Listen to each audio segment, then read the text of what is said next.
Oke, bismillah. Assalamualaikum warahmatullahi wabarakatuh. Rumusnya tetap seperti minggu lalu ya teman-teman. Kalau Zoom seperti ini harus longgar hatinya. Oke, baik. Saya lanjutkan. Jadi ada filosof yang bilang orang yang punya karakter people pleaser ini dalam dirinya kemungkinan ada 3 penghuni yang sifatnya negatif, yaitu ketakutan, kemudian kemarahan, dan kebencian. Jadi, kalau yang ditakutkan tadi benar terjadi, biasanya dia terus marah. Kemarahan itu biasanya berlanjut jadi benci, khususnya benci pada dirinya sendiri. Ngapain aku tadi kok begitu? Ngapain aku kok tidak begini saja? Mengapa aku tadi kok iya saja kok tidak bilang tidak? Atau sebaliknya, kenapa aku kok bilang tidak, harusnya aku bilang iya. Jadi dari kemarahan, dari ketakutan muncul rasa marah pada diri sendiri dan pada akhirnya benci pada diri sendiri. Makanya tadi saya bilang people pleaser ini lawannya self love, karena dia berujung pada kebencian pada diri sendiri, membuat kita jadi tidak berharga, kita merasa tidak nyaman dengan diri kita sendiri. Jadi akarnya ada di sini. Maka teman-teman yang mungkin introspeksi, muhasabah, coba dicek ada enggak rasa-rasa seperti ini. Sebenarnya bukan masalah ketakutannya. Ya memang orang itu punya insting sosial untuk senantiasa bersama orang lain. Tapi manifestasi dari ketakutan ini dalam bentuk pleasure, itu yang harusnya dihindari. Jadi, karena kalau arahnya ke sana itu, meskipun kita sudah melakukan seperti yang mereka inginkan, tidak ada jaminan kok mereka itu suka, mereka itu senang dengan yang kita lakukan. Akan lebih marah lagi kita kalau kita sudah mengikuti mereka, tapi mereka tetap saja tidak mengakui kita. Tetap saja tidak suka dengan kita. Oh, itu double sudah kemarahan kita. Saya sudah mengorbankan diri, mengorbankan prinsip, ternyata tetap saja tidak diterima. Nah, itu kita tambah benci. Mungkin tidak hanya pada diri kita, tapi juga pada yang lain. Baik, ini akar yang pertama dari pleasure tadi. Akar yang kedua, orang itu cenderung berkarakter pleasure karena punya mental rendah diri tadi, inferior. Jadi, tidak percaya diri. Ada beberapa teori, saya bawakan contohnya itu tadi. Teman-teman kalau ingin menguji, saya ini termasuk orang yang merasa percaya diri atau tidak, coba tes, itu sebelah kanan ada tulisan tes itu. Orang yang tidak pede, yang merasa inferior, itu biasanya sensitif kalau dikritik. Ini menunjukkan dia tidak pede. Ya, boleh dicontoh lah teman-teman, misalnya yang punya kelemahan tertentu misalnya, sehingga inferior. Itu kan sensitif sekali kalau dikritik. Jadi, punya ketidakbisaan apa, punya kekurangan apa, dan kita fokus sekali pada kekurangan kita itu sehingga kita merasa rendah diri. Nah, itu biasanya kalau dikritik sensitif, mudah tersinggung. Kemudian hypercritical attitude. Jadi orang inferior itu ada kalanya ketika ngeritik sangat berlebihan. Mengapa begitu? Karena dia ingin menutupi kelemahannya dengan cara membongkar-bongkar kelemahannya orang lain secara agresif. Nah, jadi Kadang-kadang ada orang ini pintar sekali mengkritik orang, mencari-cari kesalahan orang. Ini dilakukan dalam rangka agar kelemahan dan kesalahannya sendiri tidak kelihatan.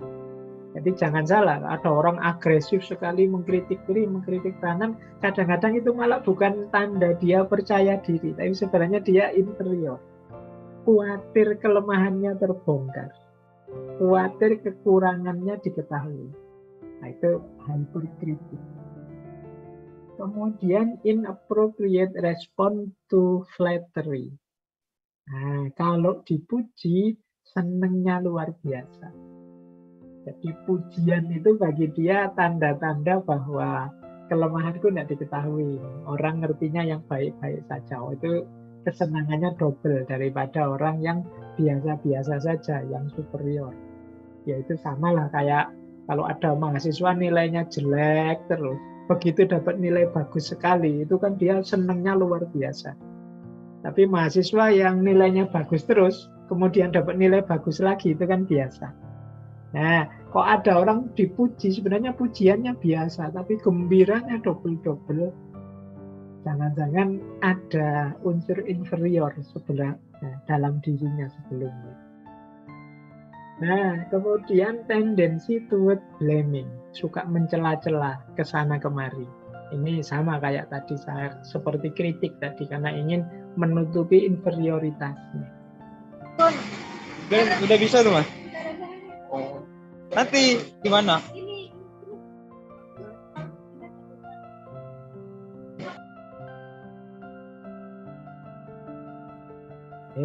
Saya lanjutkan ya, enggak apa-apa lah. Dianggap iklan saja biar saya enggak ngomong terus, nanti capek. Terus, feeling of persecution. Jadi merasa orang lain itu membuli dirinya terus. Padahal orang enggak ngapa-ngapain, cuma lihat dirinya itu dia sudah salah tingkah, enggak karuan. Ini jangan-jangan mesti sedang mengamatiku nih. Ini jangan-jangan sedang melihatku nih. Nah, itu feeling of persecution. Misalnya kayak Zoom seperti ini, itu kan sebenarnya kita nonton laptop kita, HP kita tidak nonton siapa-siapa. Meskipun di gambarnya itu kelihatan kita seperti bertatap-tatapan wajah. Tapi kan orang wah ini jangan-jangan kejelekanku ini ketahuan ini, jangan-jangan ini orang yang inferior. Akhirnya cepet-cepet terus videonya dimatiin. Nah itu feeling of persecution. Padahal tidak ada orang peduli dengan dia, tapi dia merasa, wah, mesti semua lihat aku nih, mesti semua ingin mengomentari jelek tentang aku. Kemudian negative feeling about competition. Dia merasa tidak pede kalau harus dibanding-bandingkan, ditanding-tandingkan. Dan tendency toward exclusiveness and timidity. Biasanya cenderung tidak suka berbaur. Jadi ingin menyendiri biar tidak ketahuan aspek-aspek inferioritas dalam dirinya. Nah, teman-teman boleh ya nanti dicek, saya ini orang inferior atau orang yang percaya diri. Coba uji dengan itu. Kalau yang kiri itu sebabnya. Mengapa sih ada orang itu kok mentalnya inferior? Ini salah satu teori saja ya, kalau di psikologi banyak. Ada kalanya karena constant disapproval sejak kecil, mungkin oleh orang tuanya. Constant disapproval itu dia dibantah terus oleh orang tuanya, oleh lingkungannya. Kalau dia ingin ini, ingin itu, punya gagasan ini, punya gagasan itu, dimentahkan terus. Mungkin sama lingkungannya, sama orang tuanya, Pak D-nya, tetangganya, kamu anak kecil ngerti apa? Kamu anak kecil nggak tahu apa-apa. Kalau kamu itu baru lulus SMP kemarin saja mikirannya aneh. Terus mendapat disapproval, itu kemungkinan terbangun dalam dirinya, jangan-jangan aku memang tidak tahu apa-apa, tidak ngerti apa-apa, tidak bisa apa-apa.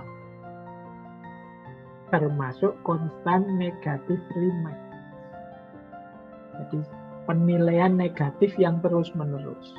Ini akan membangun mental inferior. Maka teman-teman harus agak hati-hati ya kalau bisa menilai adik-adik kita, anak-anak kita dengan penilaian yang tidak menegaskan disapproval atau negative remarks. Jadi mungkin dia tidak excellent, tapi cara kita menjelaskan padanya bahwa dia sebenarnya sudah cukup bagus, tinggal ditingkatkan lagi. Tidak harus kemudian kamu itu jelek, kamu itu tidak pinter, kamu itu tidak bisa. Wah, nilaimu kok jatuh, kok kalah sama temenmu, dan lain sebagainya. Ini membuat seseorang nanti jatuh pada inferioritas. Kemudian defects in body. Kalau ini mungkin manusiawi, kalau ada kekurangan-kekurangan fisik, tidak harus disabilitas, ya mungkin di antara kita yang misalnya punya ideal rambut bagus itu yang lurus, ternyata rambut saya kok melungker-melungker keriting ya. Itu kan kita selalu gara-gara itu terus tiap hari keluar mikir rambut terus. Begitu di luar jangan-jangan orang lihat rambutku nih, jangan-jangan. Atau kayak saya hidungnya pesek seperti ini, begitu keluar, wah ini mesti orang ngamati hidung saya, ini hidungnya pesek, enggak kayak orang bule, enggak kayak ini defect in body. Kalau jadi fokus kita terus-menerus akan melahirkan inferioritas. Kita lupa bahwa selain titik yang kita menurut kita agak kurang itu masih banyak aspek-aspek hidup kita yang lain yang bisa dibanggakan. Hanya saja kita fokusnya ke situ. Kita hidup ini kan sering begitu, hanya fokus pada titik kecil yang kurang. Lupa bahwa ada ribuan titik dalam hidup kita yang lebih. Kayak kita dikaruniai kesehatan seperti ini, kadang-kadang mungkin karena satu jerawat muncul di sini, itu sehari-hari kita kalau berkaca mikir jerawat ini kapan hilang, jerawat ini kapan hilang. Jadi terus lupa bersyukur. Defect in body. Kemudian constant criticism, kritik yang terus-menerus dari berbagai pihak itu akan menjatuhkan. Feeling comparison, selalu dibanding-bandingkan. Nah, ini membuat orang tidak percaya diri. Lihat temanmu itu lulus cum laude cepat, semester 7 saja sudah lulus, kamu sudah semester 13 masih belum apa-apa misalnya. Dibanding-bandingkan terus. Nah, ini membuat orang tidak pede, inferior. Terus ya tentu saja status ekonomi, sosial, kultural, agama yang bagi masyarakat dipandang rendah. Nah, ini juga menumbuhkan inferioritas. Secara ekonomi mungkin kita miskin, secara sosiokultural mungkin kita ini orang awam, orang biasa, bukan bangsawan, bukan elit. Secara agama mungkin kita ya awam saja, bukan ulama, bukan ahli. Nah, ini cenderung kita kemudian dalam hal-hal ini merasa inferior. Nah, inferioritas inilah, rasa rendah inilah yang sering kemudian kalau tidak hati-hati membuat kita geser ke perilaku people pleaser tadi. Jadi ingin terus menyenangkan orang biar inferioritas kita tertutupi sebagai jalan keluar dari rasa rendah diri tadi. Recording in progress. Fokus untuk menyenangkan orang saja. Kita lupa menyenangkan diri kita sendiri. Jadi inilah akarnya. Baik, kita lanjutkan. Nah, ada lagi yang bisa memicu mental people pleaser tadi, sistem sosial. Nah, sistem sosial yang tidak adil kadang-kadang membuat kita inferior tadi. Yang mau tidak mau harus peduli pada orang lain demi kepentingan kita. Persis seperti kelompok pleaser tadi. Misalnya struktur zaman dulu ada namanya feodalisme. Itu struktur yang ada kelompok awam, kelompok bangsawan, sumber daya politik, sosial, budaya ya di kelompok elit ini, sehingga orang biasa mau tidak mau harus mengabdi pada kelompok yang elit ini. Mau tidak mau dia harus menggembirakan terus orang-orang elit ini kalau tidak ingin hidupnya susah. Sama dengan struktur yang patron klien. Patron klien itu ya ketergantungan seorang klien pada patronnya. Ya persis sama lah kayak misalnya orang-orang seperti kita yang awam pada ustadz-ustadz yang kita patuhi, pada ahli-ahli agama yang kita percaya. Ini kan kalau dalam teori sosial semacam patron klien. Kita kurang dalam bidang itu, padahal bidang itu penting. Maka kita bergantung pada mereka. Kita disuruh mereka apa saja mau, asalkan kita diberi reward, misalnya tadi pengetahuan agama, diberi reward status sosial, diberi reward, ini patron klien namanya. Jadi kita berusaha menyenangkan mereka terus agar mereka memberikan yang kita butuhkan. Nah, ini relasi patron klien. Kalau zaman feodal itu ya berarti para bangsawan, ningrat, ini kan yang menguasai macam-macam sumber daya. Mau tidak mau kita harus dekat dengan mereka untuk bisa menikmati sumber daya tadi. Atau struktur kapitalistik, kalau ini analisisnya Karl Marx, bagaimana pemilik modal ini lebih kuasa. Mau tidak mau kita harus patuh pada yang punya kapital, kalau hari ini yang punya uang. Mengapa? Karena uang di tangan mereka, sementara kita hidup butuh uang. Berarti apa? Bagaimana caranya uang yang di tangan mereka itu ya dibagilah sedikit-sedikit ke kita. Entah dengan cara apa, sesuai yang mereka butuhkan yang bisa kita berikan pada mereka. Nah, ini struktur. Jadi ada ternyata sistem-sistem sosial tertentu yang mungkin coraknya unjustice, tidak adil, yang membuat kita mau tidak mau harus berlaku people pleaser tadi, menyenangkan mereka yang menguasai sumber daya dalam hidup, biar kita dapat fasilitas, biar kita diberi yang kita butuhkan, yang kita inginkan. Nah, ini mungkin kalau ada teman-teman yang ingin ngangkat judul skripsi tentang ini boleh. Hubungan antara sistem sosial dan mentalitas menyenangkan orang lain saja. Nah, kadang-kadang memang situasinya seperti ini. Kita tidak ingin sih people pleaser tadi, tapi dalam hidup kita sering terjebak sistem semacam ini. Mau tidak mau, ini kebutuhan primer kita, akhirnya kita berusaha memberikan yang kita punya dan mengorbankan yang kita miliki demi kebutuhan-kebutuhan sosial, budaya, dan lain sebagainya, termasuk agama. Ini akar yang ketiga. Akar yang keempat adalah ketergantungan. Kalau ketergantungan ini ya kesadaran bahwa kita ini saling membutuhkan, tapi kemudian kita menganggap yang diberikan oleh orang lain itu lebih penting daripada yang bisa aku berikan padanya.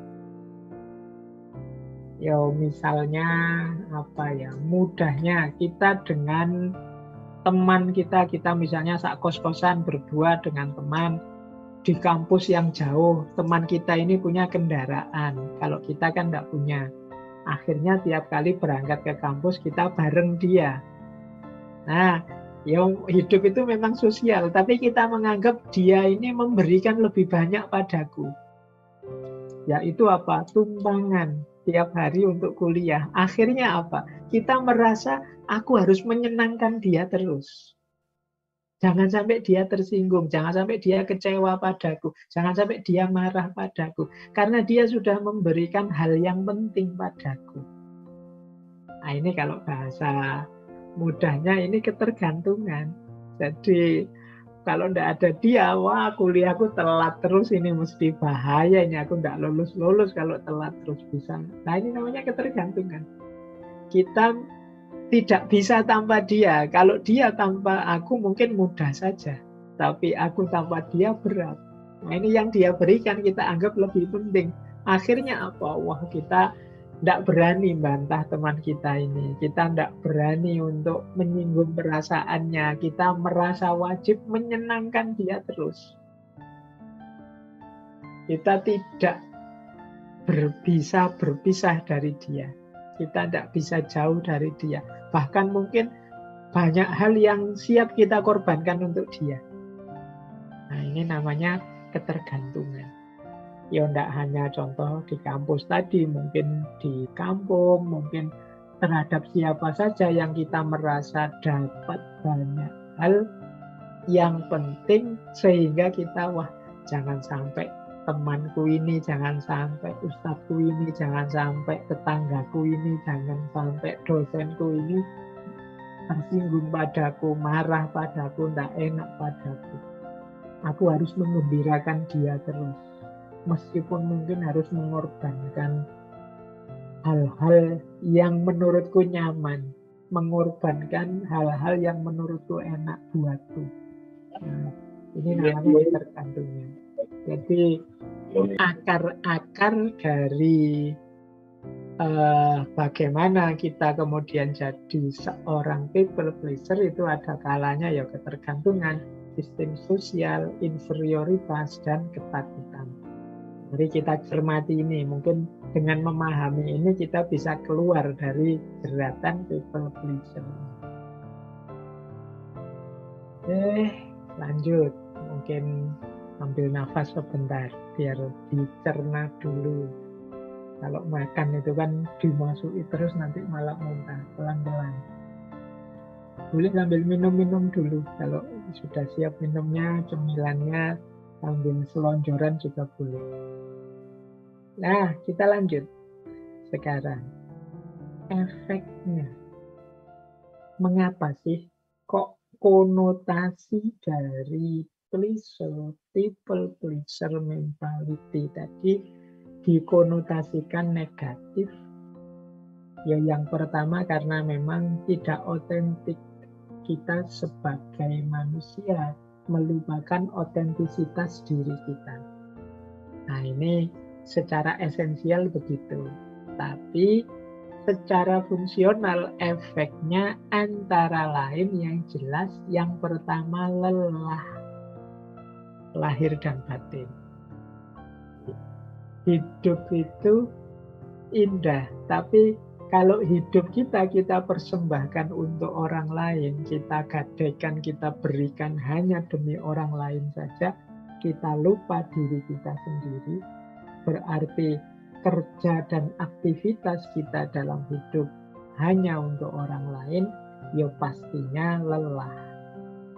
Lahir dan batin. Jadi kalau teman-teman sering merasa lelah hari-hari ini, ayo introspeksi, jangan-jangan kita hidup bukan versi yang kita inginkan. Orang itu kalau hidup sesuai yang dia inginkan, sesuai versi yang ingin dia wujudkan, itu biasanya senang, tidak mudah lelah. Kayak teman-teman misalnya nulis skripsi kok temanya tema yang dia sukai, tema yang kita sukai, yang passion kita. Itu kan senang, baca buku, dapat info baru, itu kan senang. Kadang-kadang melekan juga asik saja. Tapi begitu kita ambil tema yang kita tidak terlalu suka, kita tidak terlalu paham, itu baca buku sebentar saja sudah lelah. Nulis sebentar sudah capek. Baru buka laptop, nulis satu kalimat terus buka yang lain, googling lah apalah, karena kita tidak passionnya di situ. Nah, sama seperti people pleaser ini, orang yang fokusnya menggembirakan orang lain, jadi versi dirinya tidak otentik, akhirnya mudah lelah. Yang kedua, self-hatred. Benci pada dirinya sendiri. Ya mengapa? Ya karena dia sering ditinggal. Diri kita sendiri kan sering kita tinggalkan untuk orang lain. Kalau ada apa-apa, kita itu selalu menyalahkan diri kita. Hasilnya pasti self-hatred. Benci aku, kenapa aku kok tidak bisa bilang tidak. Benci aku, kenapa aku kok tidak menolak tadi permintaan. benci aku, self hatred. Isinya serba kebencian-kebencian. Ada kalanya nanti muncul mental merasa dimanfaatkan. Kayak aku ini alat saja untuk kesenangan orang lain. Mungkin kesadaran merasa dimanfaatkan ini bisa muncul lama-lama kalau kita gayanya people pleaser terus. Dan ini akan membuat kita lelah luar biasa. Ternyata aku ini hanya alat saja. Apa aku berhak bahagia? Apa kan kalimat-kalimat kalau teman-teman rodo stres, depresi itu kan biasanya kalimat-kalimat seperti itu. Kapan aku bahagia? Apa aku berhak bahagia? Apakah Tuhan lupa padaku? Ini kan kalimat-kalimat yang menunjukkan kita ini tidak hidup versi kita. Jangan-jangan kita ini hanya dimanfaatkan untuk orang lain. Yang keempat, jangan lupa gaya pleaser ini seringkali tidak memperbaiki situasi.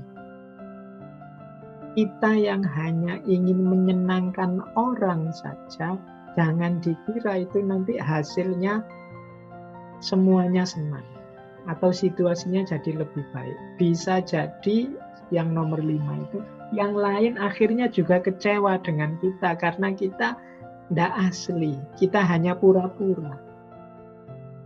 Jadi kita tidak menunjukkan keinginan kita yang sebenarnya, kita tidak menunjukkan hasrat kita yang sebenarnya, kita menipu dia. Itu kalau dia ngerti bahwa kita ini sebenarnya tidak tapi bilang ya, kemungkinan dia juga kecewa. Jadi dia tidak memperbaiki situasi, bisa jadi malah juga mengecewakan yang lain. Misalnya kita sama orang tua misalnya, saya sudah berkorban ini untuk orang tua saya, demi orang tua saya bahagia misalnya. Diksi berkorban itu kan menunjukkan sebenarnya kita tidak suka melakukan itu hanya karena mengikuti orang tua. Loh, itu kalau orang tua kita tahu, itu bisa jadi mereka juga akan sangat sedih, sangat kecewa dengan kita.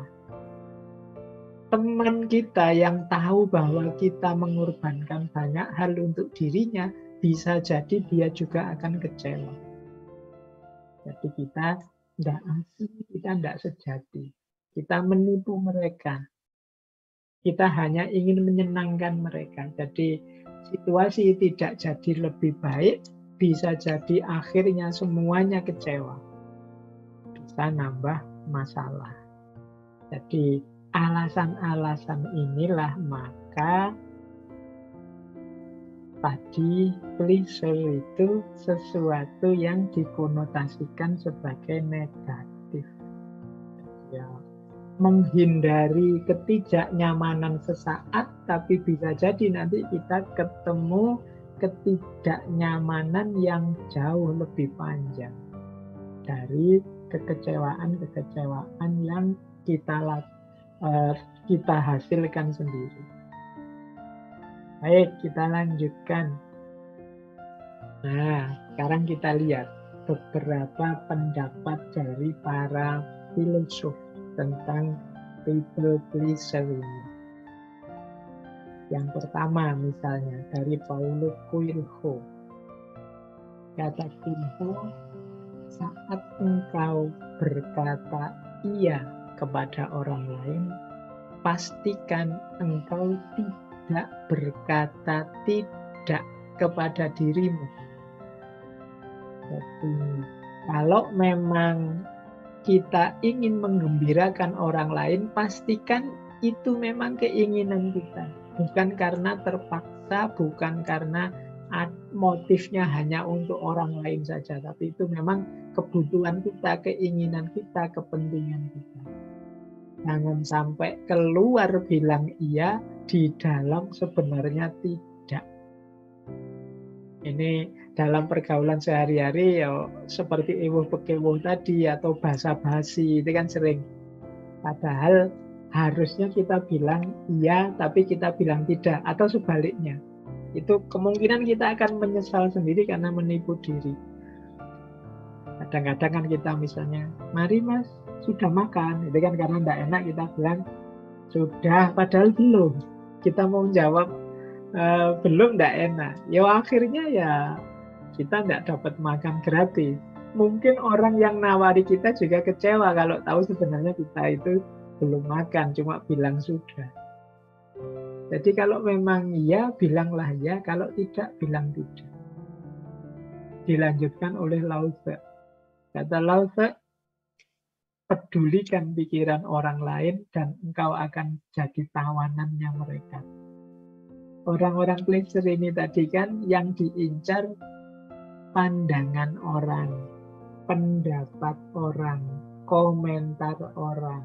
Ini kan yang kita kejar hari-hari ini. Kata Lao Tse, ya sudah, kalau kamu fokusnya ke situ, ya kamu akan selalu jadi tawanannya orang lain. Dilanjutkan oleh Lao Tse, ketika seseorang percaya diri, ia tidak akan berusaha meyakinkan orang lain. Ketika seseorang nyaman dengan dirinya sendiri, ia tidak memerlukan persetujuan orang lain. Ketika seseorang menerima dirinya sendiri, seluruh dunia akan menerimanya. Jadi kata Lao Tse, kalau kita percaya diri, kalau kita yakin dengan kebenaran kita, kebaikan kita itu tidak butuh disetujui orang lain. Mengapa kita masih perlu pengakuan, kita masih perlu persetujuan orang lain?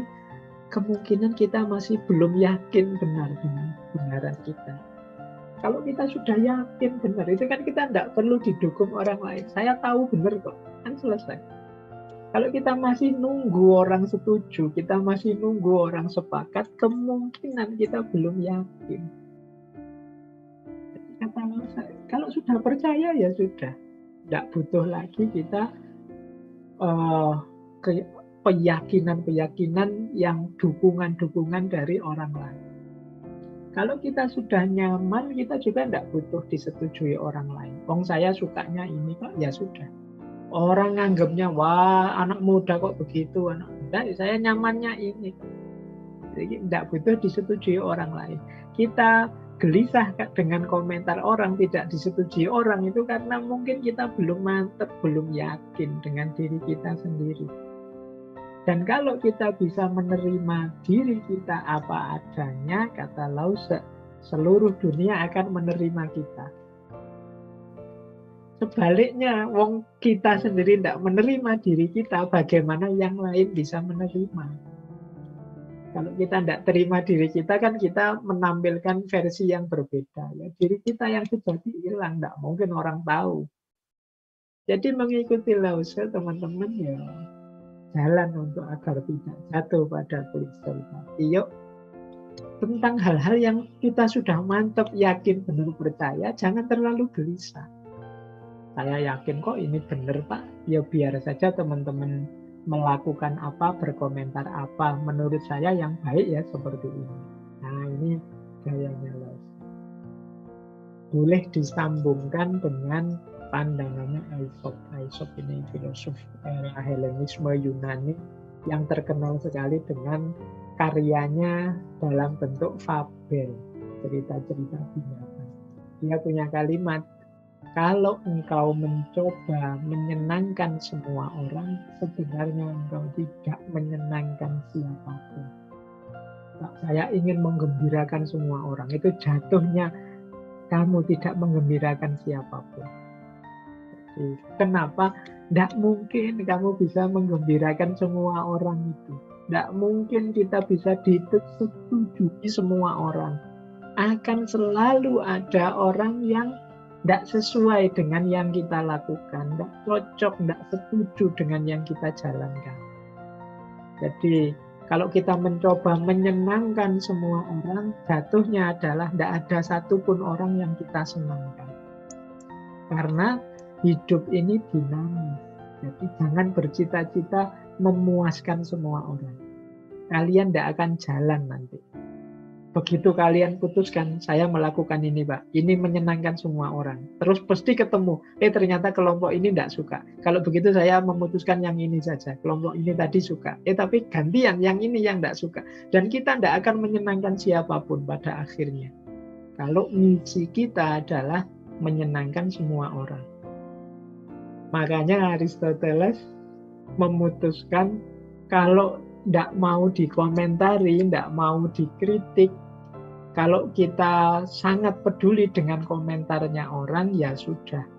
Satu-satunya jalan, kata Aristoteles, untuk menghindari kritik adalah jangan melakukan apapun, jangan berkata apapun, dan jangan menjadi apapun.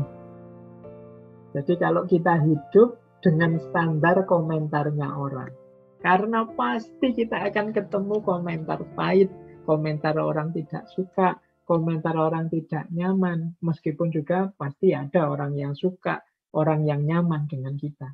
Tapi ketidaksukaan itu pasti ada, wong manusia itu macam-macam. Jadi jangan menghindari kritik. Kita itu manusia tidak sempurna dan sangat mungkin salah. Kalau bahasa agamanya mahalul khoto' wa nisyan, tempatnya salah dan alpa. Berarti apa? Alhamdulillah kalau ada yang kritik, membantu kita muhasabah, introspeksi. Jangan menghindari kritik. Kalau teman-teman, Pak, pokoknya saya tidak mau dikritik, saya ingin pasti semua orang setuju benar. Ya kata Aristoteles, ya kalau begitu kamu diam saja. Tidak usah melakukan apa-apa, tidak usah ngomong apa-apa, dan tidak usah jadi apa-apa. Aman sudah, tidak ada yang komentar. Tapi ya kita tidak berkembang. Jadi kita tidak jadi manusia yang sejati, tidak jadi manusia yang otentik. Jadi ini gambaran ya, bagaimana para filosof juga mengkritisi mentalitas yang sifatnya people pleaser tadi. Jadi menggadaikan jati diri kita demi hanya untuk menyenangkan orang lain. Nah, ini ada satu quotes lagi yang menurut saya menarik.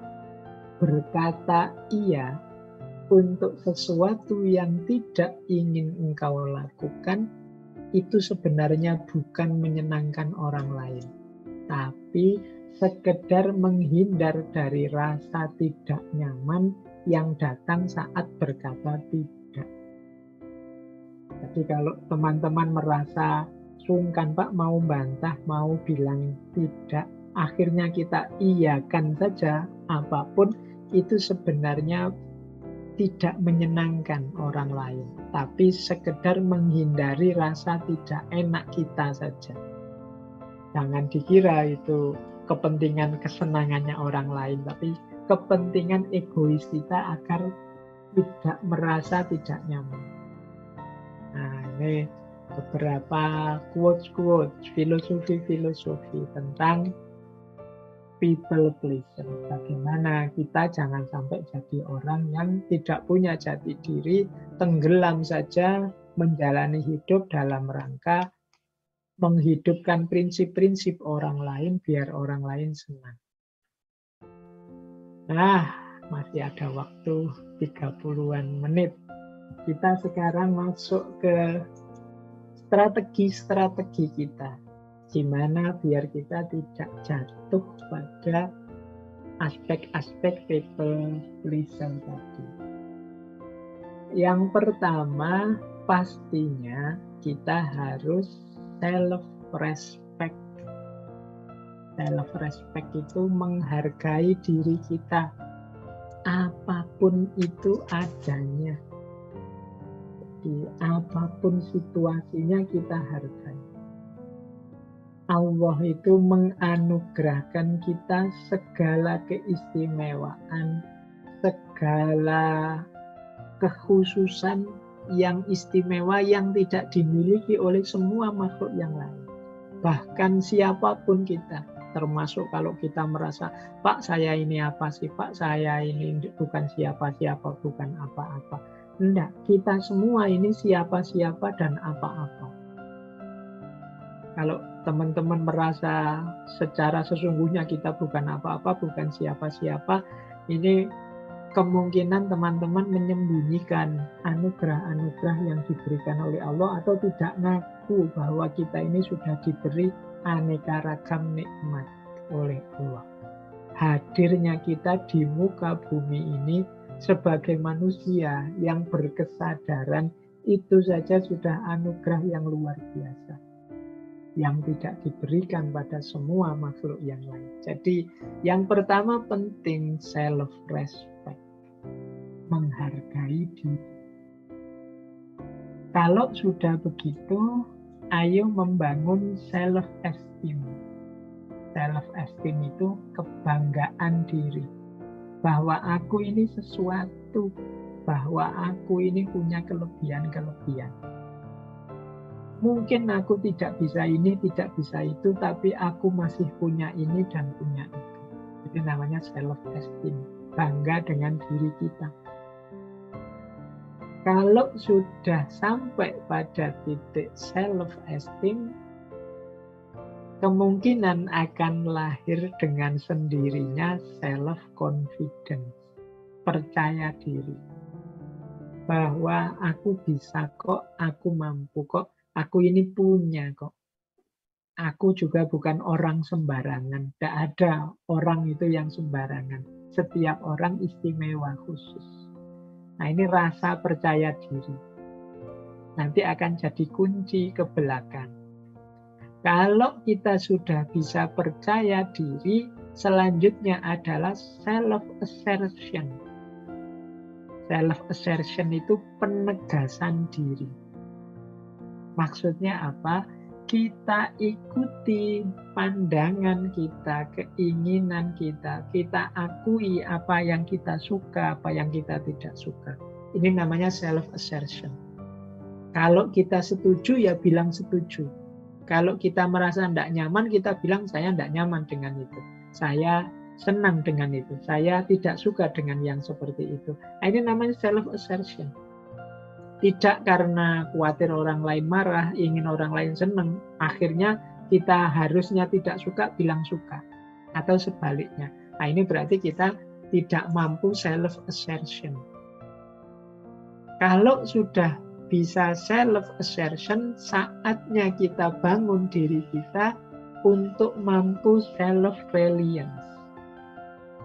Self-reliance itu bersandar pada diri kita sendiri, mandiri, tidak tergantung.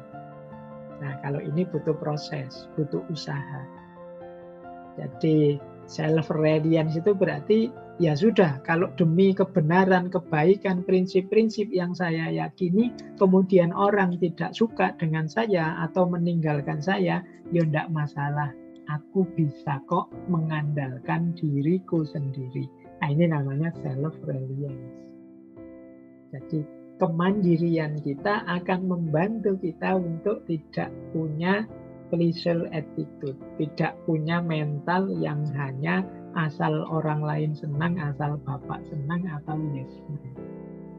Tapi kita jadi orang yang self-confident, self-assertion, dan self-reliance. Percaya diri, mampu menegaskan diri sendiri, dan kuat bersandar pada diri sendiri.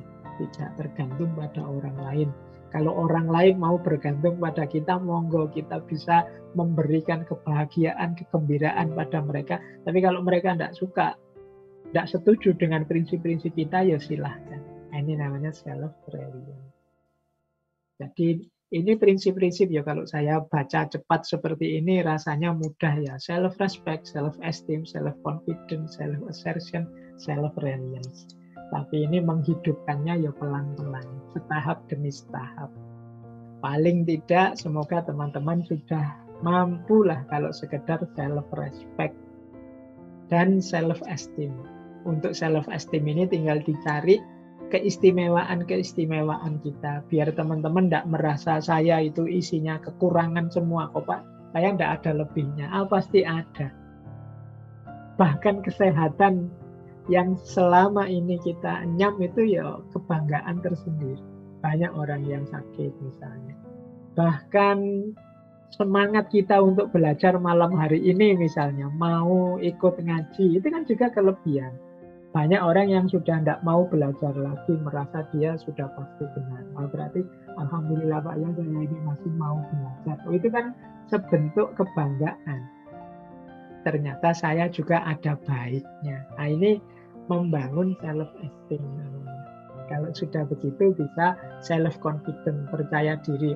Saya yang sudah bolak-balik ikut ngaji filsafat, bisa lah kalau sekedar berpendapat, berkomentar misalnya. Nah, ini namanya self-confidence.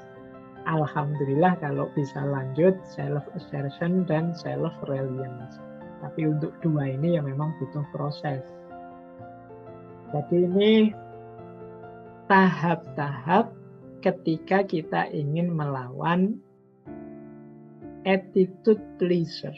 Jadi melawan perilaku yang hanya ingin menyenangkan orang lain. Baik. Nah, kita lanjutkan. Ini kita sudah masuk ke tips-tips, strategi-strategi. Kalau ini strategi yang tadi saya sebut ya, kita kan sering benci dengan diri kita karena merasa kita ini kok mau saja diperalat orang lain. Yaitu mungkin salah kita sendiri. Maka ayo diatur sekarang, mulai ditata hidupnya agar tidak hanya jadi alat orang lain yang mau saja diperintah ini itu demi kesenangan orang lain. Yang pertama, penting dalam hidup kita untuk tahu batas kita yang jangan dilanggar. Batas itu bisa nilai, bisa tujuan, bisa keyakinan, bisa prioritas. Nah, ini disebut batas karena boleh kok kita membantu orang lain, menyenangkan orang lain, tapi jangan nabrak batas ini. Jangan sampai kita mengkhianati nilai-nilai yang sudah kita yakini. Jangan sampai kita membuang keyakinan kebenaran yang sudah kita miliki. Jangan sampai kita melanggar prioritas. Misalnya gara-gara kita ingin baik pada orang lain, kemudian misalnya kita korbankan kuliah kita misalnya. Kuliah harusnya prioritas. Kita korbankan keluarga kita misalnya. Nah, ini tidak boleh. Keluarga bagi saya prioritas. Nah, ini namanya batas. Jadi hidup memang perlu kita tolong-menolong. Alhamdulillah bisa menyenangkan, menggembirakan orang. Tapi jangan sampai nabrak batas. Nah, ini strategi agar kita tidak hanya jadi alatnya orang lain. Yang kedua, seandainya yang harus kita lakukan untuk orang lain itu kita belum bisa ngukur ini nabrak batas saya atau tidak, ini melanggar prinsip atau nilai saya atau tidak, ya jangan kesusu diputuskan. Minta waktu. Coba saya pertimbangkan dulu.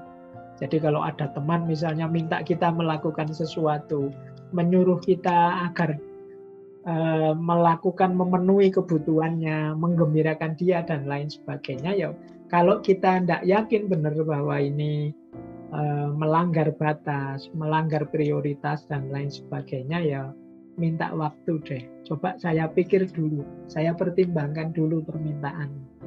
Nah, ini lebih luas biar kita tidak, wah karena teman saya iyakan sajalah, karena tetangga saya okekan saja, ya enggak. Kalau memang nanti setelah dipikir enggak cocok, ya ditolak. Kalau cocok bisa dilanjutkan. Kemudian batasi penawaran. Kalau memang bisa dan mungkin, ya kalian bisa nawar. Nawar itu misalnya dia mintanya 3 hari, mbok yo 1 hari atau 2 hari saja, biar sisa hari bisa saya manfaatkan untuk hal lain yang lebih penting misalnya. Ini namanya membatasi. Nah, sampean kan bisa juga melakukan itu. Meskipun tidak sepenuhnya, nanti saya bantu deh sedikit-sedikit. Kalau saya terus yang melakukan nanti malah tidak mandiri misalnya. Ini namanya nawar. Biar kita tidak hanya diperalat. Biar kita tidak hanya jadi alat yang menggembirakan dia, biar dia juga bisa mencari kegembiraannya sendiri. Nah, itu namanya kita beri penawaran-penawaran. Kemudian kalau memang sama sekali tidak cocok, kita tidak setuju dan tidak sesuai, latihanlah berkata tidak. Harus berani. Jadi, karena semakin kita tidak berani, tidak siap berkata tidak, kita akan semakin sulit untuk keluar dari jerat people pleaser tadi. Dan yang terakhir, agar kita tidak jadi alatnya orang lain, adalah sampaikan juga preferensi kita. Preferensi kita itu maksudnya keinginan kita. Sampaikan juga pendapat kita. Sampaikan juga komentar kita. Oke, saya siap bantu kamu, tapi menurut saya bukankah yang lebih baik begini misalnya. Itu namanya preferensi. Tapi menurut saya cocoknya kan lebih enak begini. Itu namanya preferensi. Jadi bagaimana biar orang juga tahu bahwa kita ini bukan alat yang bisa dipakai ke sana kemari sesuka mereka. Kita juga punya prinsip. Kita juga punya pendirian. Inilah cara kita agar tidak jadi alatnya orang lain. Makanya kalau diringkas tadi ya adanya di 5 prinsip ini. Yang pertama, identify your why, delay, delegate communication, and practice saying no. Jadi yang pertama, kita harus punya nilai identify your why, itu kita tahu argumennya, kita tahu dasarnya, mengapa kita melakukan itu, mengapa kita membantu teman, mengapa kita ingin membahagiakan dia, kita tahu alasannya. Kemudian delay itu kita pending sebentar untuk berpikir, untuk mempertimbangkan. Kalau mungkin delegate itu ya digarap bersama-sama, didelegasikan. Jangan semuanya kita yang melakukan. Kemudian communication. Wong kita ini manusia dengan manusia, kalau bisa dikomunikasikan. Mana yang paling baik yang bisa dilakukan. Dan yang terakhir, practice saying no. Practice saying no itu latihan mengatakan tidak. Ini kuncinya tadi, setelah kita rinci ya kuncinya 5 hal ini. Baik, waktunya sudah mau habis, saya loncat ke sini. Ini kalau kita ingin lebih mudah bebas dari jeratan people pleaser itu, mari kita pahami 5 kebenaran ini. Jadi ini 5 prinsip. Yang pertama apa? Mari kita ingat-ingat, even God can please everyone. Bahkan Tuhan sekalipun tidak bisa membuat orang senang semuanya. Can please everyone itu membuat semua orang bersyukur kan enggak?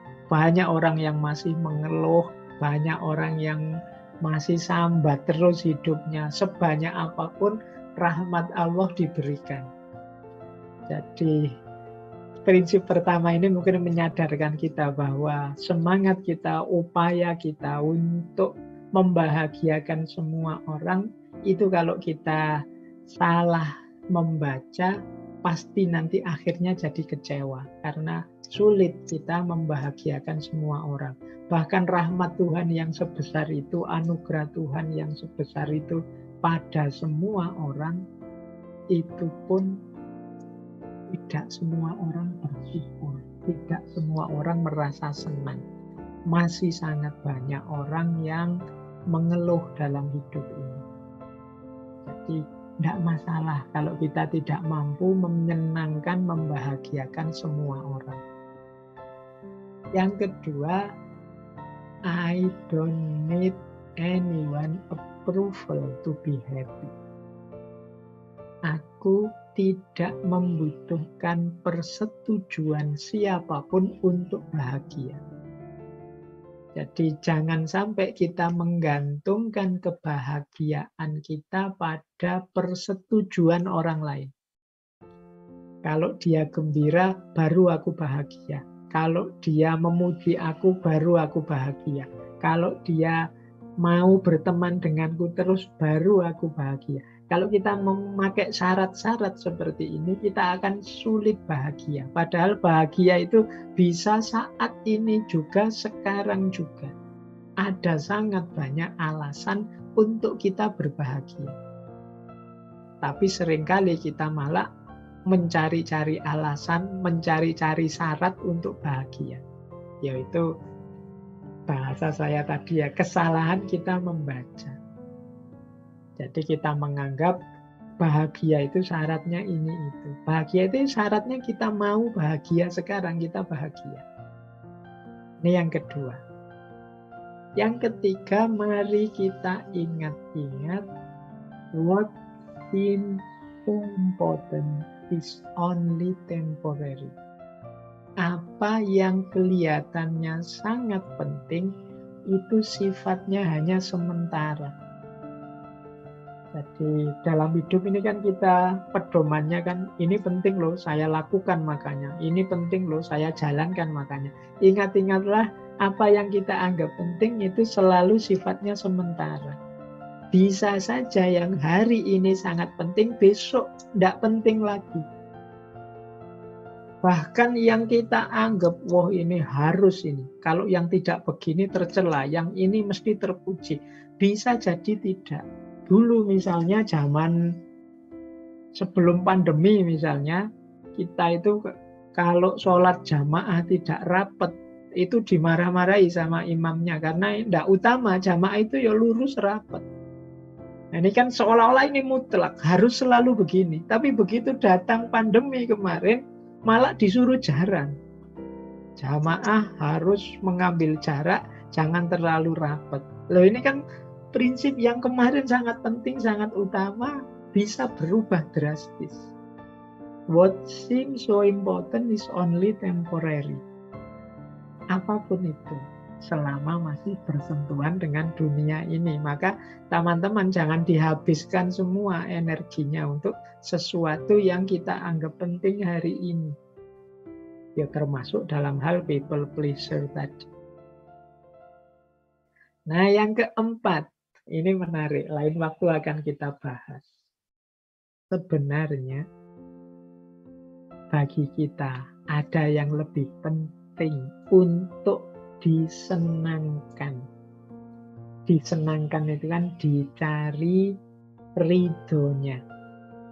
People pleaser itu kan kita mengejar ridhonya manusia. Ada yang lebih hakiki yang harusnya kita kejar. Kalau kita hanya mengejar ridhonya manusia, kita akan banyak tertipu, banyak kecewa. Satu-satunya fokus yang harus kita kejar adalah ridhonya Tuhan. Jadi jangan hanya people pleaser, tapi mari kita kejar God pleaser. Jadi keridhoan Tuhan pada kita. Itu nanti ada kaitannya, ada penjelasannya panjang.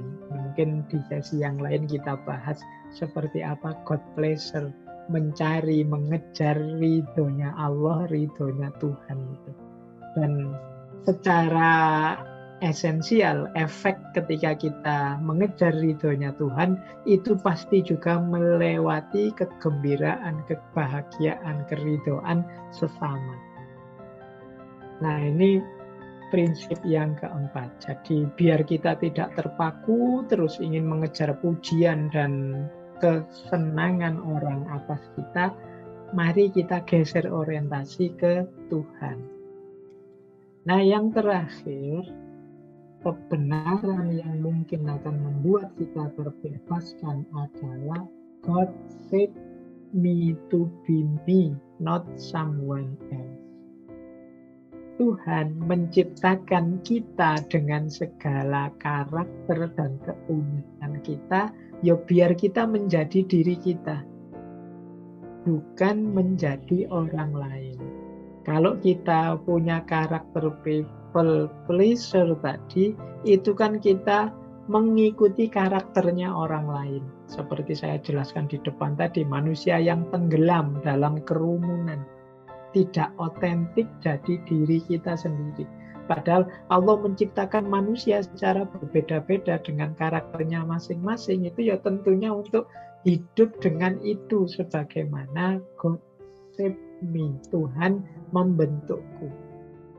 Tidak untuk kita pasrahkan hidup kita pada orang lain, sehingga kita hidup demi orang lain.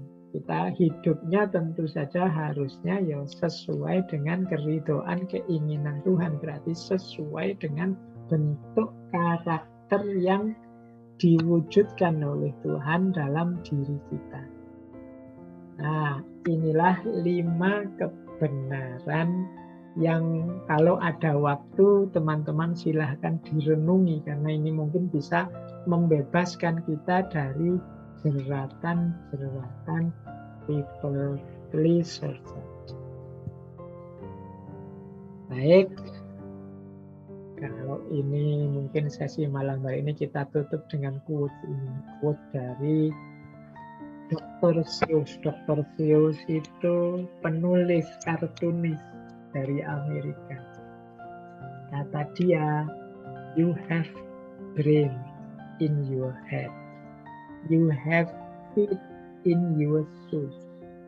You can steer yourself any direction you choose. You are on your own, and you know what you know.